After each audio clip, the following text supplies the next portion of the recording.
আপনারা জেরিন মামাকে আর আমাকে হাতের সহিত ভোট দিয়ে বিপুল ভোটে জয়যুক্ত করবেন বলে আপনাদের কাছে করজোরে অনুরোধ রাখলাম।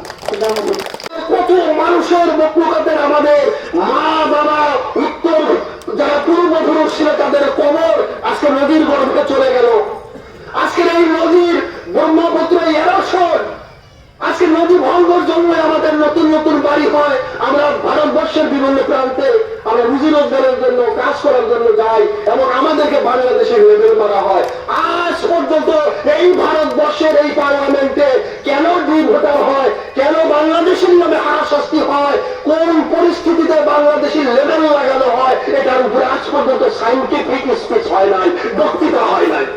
এর বক্তৃতা আমরা দিতে লাগবে, আমাদের সন্তানরা দিবে। তার জন্য আজকে আপনারা থার্ড লাইনের লিডার সৃষ্টি করতে লাগবে।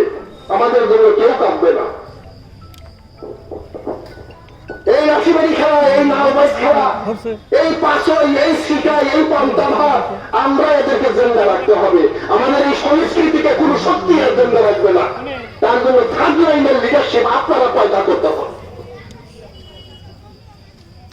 কংগ্রেস সবাইকে সুবিধা দেয়, কংগ্রেস বড় জাতিকেও সুবিধা দেয়, সাঁওতালকে সুবিধা দেয়, টিজানেনদেরকে সুবিধা দেয়, রামা হাসনের সুবিধা দেয়, মুসলমানকেও সুবিধা দেয়। মুসলমান যদি স্থায়ীতে না পারে তাহলে সেই কুরবানির, ঈদের কুরবানির যে এই আপনার সমাজী ভাগ, সেই সমাজী ভাগটাই আনতে হবে। এর সাথে উত্তরঞ্চি পাবেন না। তো কংগ্রেসের দরকার আছে, অন্য কোনো দলের ঠিকানা নাই। যদি কংগ্রেসের ভোট দেন, এই ভোট রাহুল গান্ধী পাবে, এই ভোট গৌরব গগৈ পাবে, এবং তারাই তো আগামী দিনের প্রধানমন্ত্রী এবং মুখ্যমন্ত্রী। আপনারা সবাই কংগ্রেস এই যে তীব্র স্বাধীনতা আন্দোলন যেটা করতেছে, সাম্প্রদায়িকতার বিরুদ্ধে একটাই শক্তি কংগ্রেস, সংবিধানের রক্ষার স্বার্থে একটাই শক্তি কংগ্রেস, গণতন্ত্র রক্ষার স্বার্থে একটাই শক্তি কংগ্রেস। এই কংগ্রেসের বিকল্প সংখ্যালঘুদের আর কোন দল নাই, একমাত্র বিকল্প হলো কংগ্রেস।